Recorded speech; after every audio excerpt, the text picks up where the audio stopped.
জানেন ভাই, একটা মেয়ে বড় হলে সে তার মায়ের গহনা পায়, মায়ের শাড়ি পায়, কিন্তু একটা ছেলে বড় হলে সে তার বাবার ঋণ, পরিবারের ঋণ, এমনকি দায়িত্ব পায়।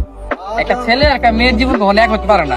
একটা মেয়ে পরিবারে বড় হলে সে তার মায়ের গহনা শাড়ি পরে অন্য একটা জায়গায় বিয়ে করে চলে যায়, সারা জীবনের জন্য অন্য একটা জায়গায় চলে যায়। কিন্তু একটা ছেলে বড় হলে তার মাথার মধ্যে সব সময় পরিবারের ঋণ, পরিবারের দায়িত্ব, সেগুলো এসে তার মানে চেয়ে বসে। মৃত্যুর আগ পর্যন্ত প্রত্যেকটা ছেলে মানুষ তার পরিবারের ঋণ, তার ফ্যামিলি মানুষজন, ভাই বোন, এদেরকে দায়িত্ব নেওয়ার জন্য, এদেরকে পাওয়ার জন্য মৃত্যুর আগ পর্যন্ত লড়াই করে। তো একটা ছেলের জীবন একটা মেয়ের জীবন এক হয় না, ঠিক আছে? একটা মেয়ে তার বাবার বাড়ি ছেড়ে চলে যায়, তার মা, ভাই বোন সবাইকে ছেড়ে অন্য একটা জায়গায় পাড়ি জমায়, ঠিক আছে? কিন্তু একটা ছেলে তো এটা করতে পারে না। একটা ছেলে বড় হলে তার পরিবারের দায়িত্বটুকু পায়, তার বাবার ঋণ, হ্যাঁ, পরিবার মানুষকে ভালো রাখতে হবে, ছোট ছোট ভাই বোন আছে তাদেরকে সুখে রাখতে হবে, মা বাবাকে সুখ দিতে হবে, নিজের ক্যারিয়ার করতে হবে, এইগুলোর টেনশন একটা ছেলে পায়। একটা মেয়ে একটা ছেলের জীবন কখনো এক হতে পারে না, এটা আলাদা। কিন্তু একটা ছেলের জীবন ওর কষ্ট কম না, মেয়েরও কম না, দুই দিক থেকে দুইটাই সমান, ঠিক আছে, মানলাম। কিন্তু একটা ছেলে মানুষ এর কষ্টটা একটা বেশি হতে হবেই।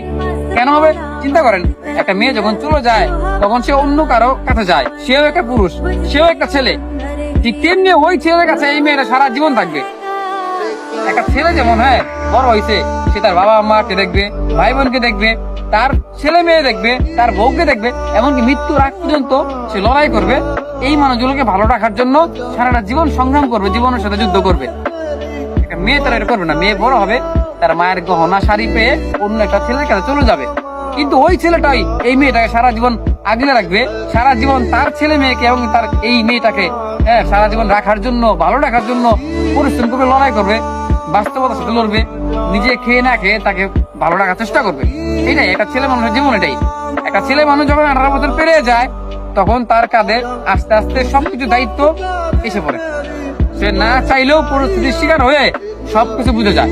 বলে না যে এখন যে ছেলেটা ঘোরাফেরা করতেছে, আড্ডা দেয়, ঠিক মতো ক্যারিয়ার নিয়ে ফোকাস দেয় না, দেখবেন একটা সময়ের পর গিয়ে এই ছেলেটাই ভীষণ দায়িত্বশীল হয়ে যাবে। সে তার বাবা মা, পরিবার, ভাই বোন, এদের জন্য সে একজন দায়িত্ববান লোক হয়ে যাবে, মানে তার কাঁধে দায়িত্ব পড়ে যাবে। আসলে পরিস্থিতি কখন কার সাথে কি মানে ঘটায় এটা কে বলতে পারে না। আজকে যে ছেলেটা ঘুরছে ফিরছে, কালকে দেখবেন এই ছেলেটার মাথায় হাজারো টেনশন, মাথায় বলতে টেনশন, পরিবারকে ভালো রাখতে হবে, ভালো চাকরি দিতে হবে, বউ বাচ্চা দেখতে হবে। এই টেনশন বা এই দায়িত্ব, এই ঋণ, এগুলো মৃত্যুর আগ অব্দি তার কাছে থাকবে। মরণ ছাড়া তার কোনো আর শান্তি নেই বা এটা থেকে রেহাই নেই। অতএব মৃত্যুর আগ পর্যন্ত প্রত্যেকটা পুরুষ মানুষই লড়ে যায়, কেউ কম কেউ বেশি, কিন্তু লড়ে যায়। পার্থক্য এটাই, কেউ কম করে কেউ বেশি করে, কিন্তু প্রত্যেকটা পুরুষই মৃত্যুর আগ পর্যন্ত তার কাছে দায়িত্ব লেগেই থাকবে, মাথা প্রতি টেনশন থাকবেই, এটা শেষ হবে না। একটা মেয়ে যেমন মায়ের শাড়ি গহনা পেয়ে অন্য জায়গায় বিয়ে করে চলে যায় এই ফ্যামিলি ছেড়ে, একটা ছেলে হতে পারবে না।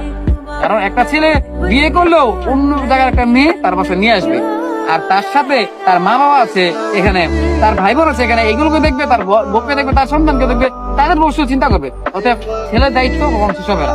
একটা ছেলে একটা মেয়ের জীবন এক হয় না। আসলে আসলে দুইজনেই দুই দিক দিয়ে ঠিক, কিন্তু একটা ছেলে মানুষের টেনশন এটা শেষ হবে না, মৃত্যুর আগ অব্দি থাকবেই, ছিল, থাকবে, এটা শেষ হবে না। তার দায়িত্ব তখন শেষ হবে যখন এই দুনিয়া ছেড়ে চলে যাবে, অতএব সে যখন আর বেঁচে থাকবে না। অতএব দেহে যতদিন প্রাণ আছে, নিঃশ্বাস আছে, দেখবেন তার দায়িত্বর কোনো শেষ নেই, দায়িত্ব শেষ বয়স অব্দি তাকে মানে ঘিরে রাখবে।